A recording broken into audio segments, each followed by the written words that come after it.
Reporting on the games you love by people who love to game. The MMO Reporter Network. I've got right into Legion. I've started to do some power leveling, try to get up to 110. I've got my rogue just screaming along. I've got my artifact weapons. I've been questing against Stormheim.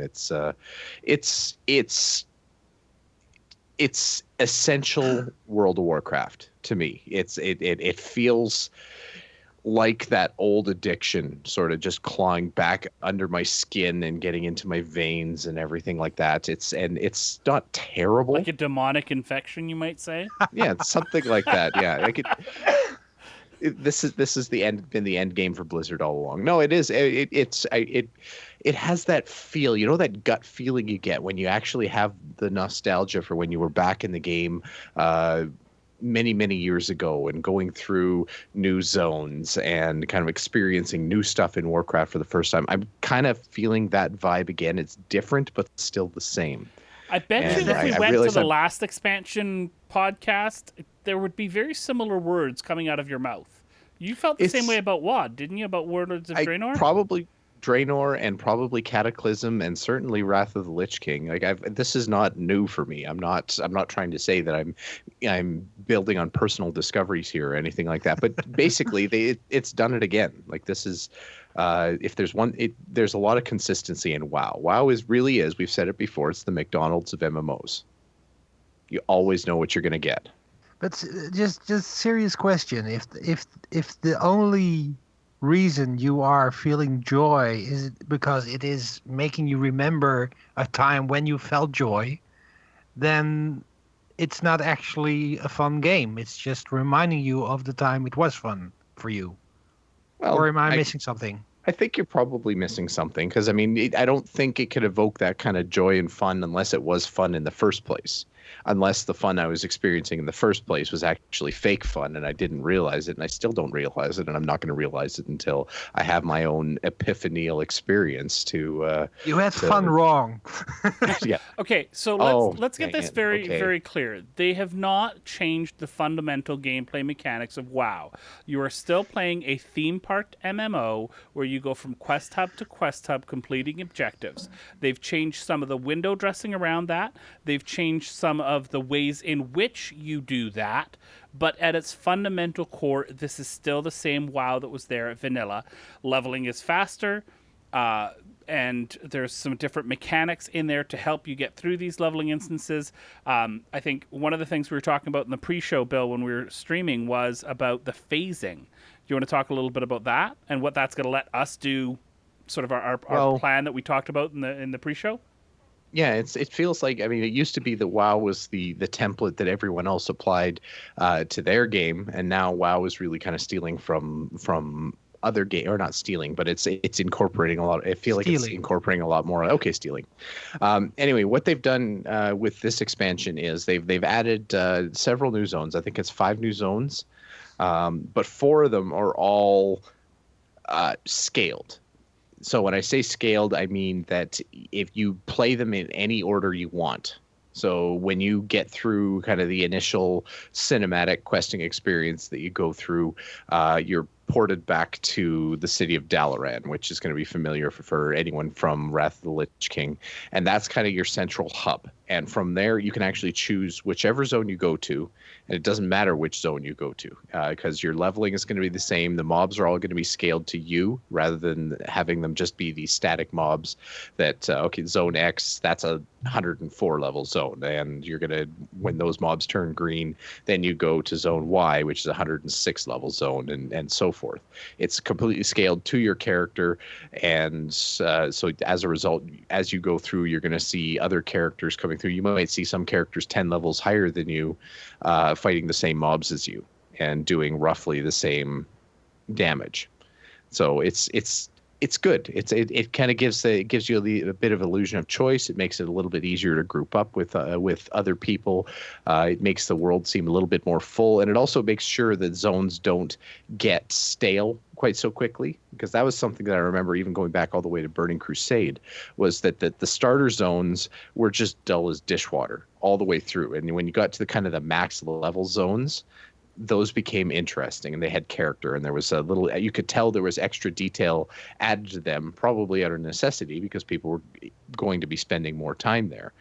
Now there's the same, it feels like there's the same level of polish as you move from one zone to the other and have a look. I haven't been through all the zones yet, but I've popped my nose into 2 of them now, and they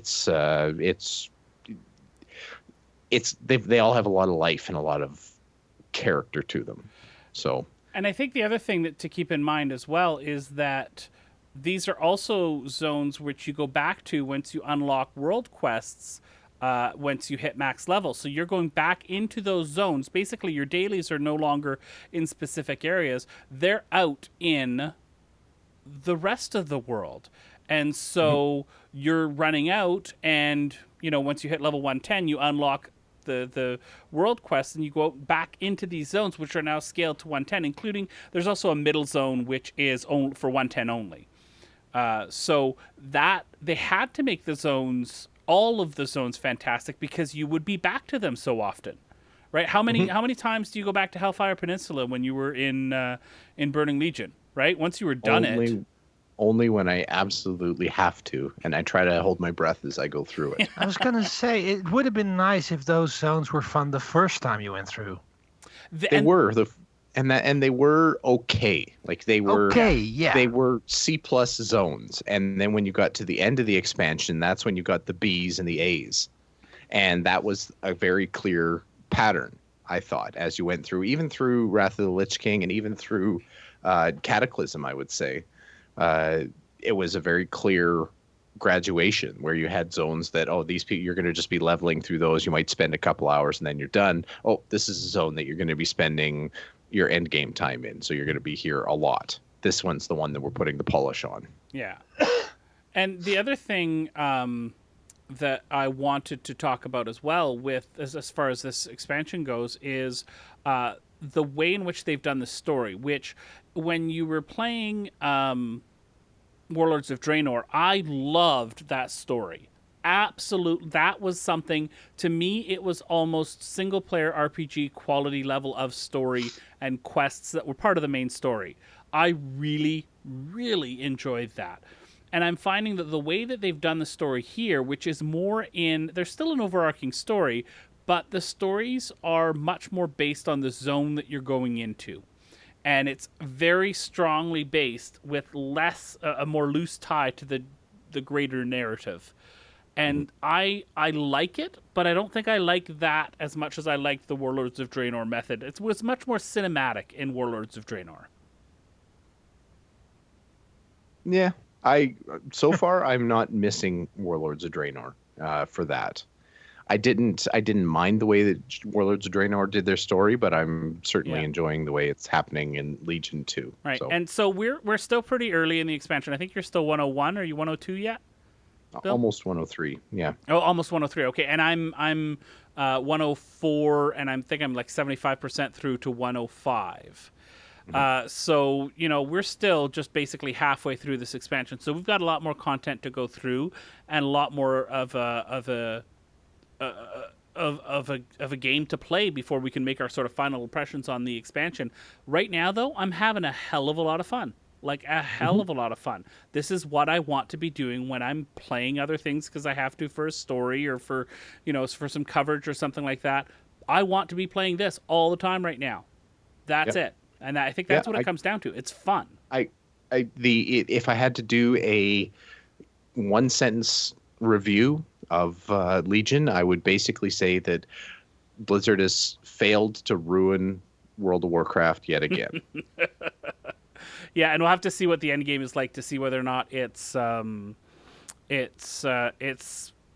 great experience. I've been hearing great things about it from streamers and from other players, but I want to see it for myself before we get too far.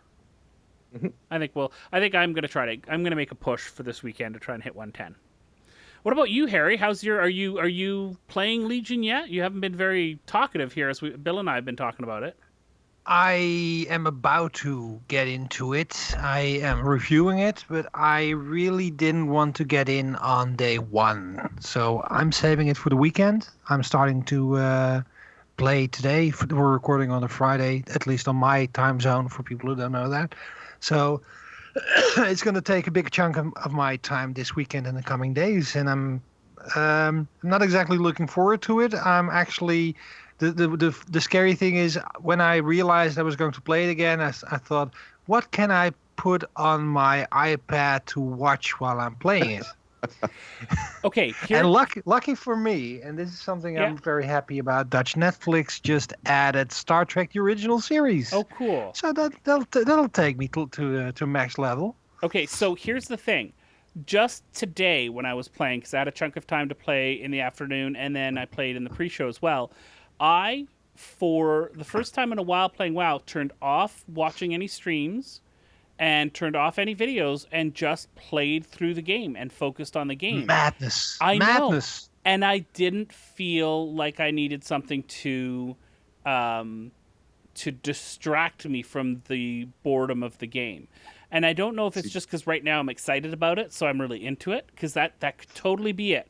Or maybe they've just designed it in a way that requires a little bit more attention, and I'm okay giving that. The story chunks are much more frequent, and so I want to be listening to what they're saying more often. I still basically don't read quest text, but when somebody's talking, I tend to listen. The one thing that I'm planning to do is you have this boost again, right, to get to start of the zone. And I have a hunter lying around somewhere at level, I think 65 or something. Yeah. And and that was my original character, the one that I started playing with. And I'm thinking of just using the boost on that character for several reasons, not only for nostalgia's sake, but also I will have to relearn the hunter. And I think that will keep my attention a little bit more if I'm actually invested in that, rather than just picking up my mage, who is actually kind of boring.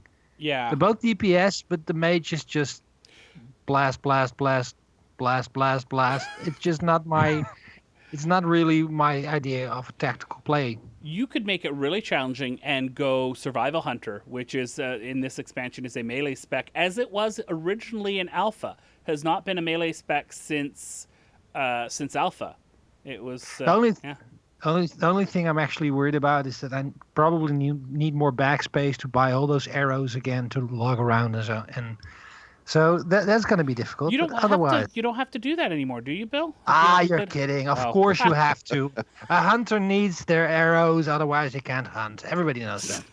Okay. You're not going to tell me to change things like that, because that will make the game more fun. It's the goblins, though. They invented the limitless arrow.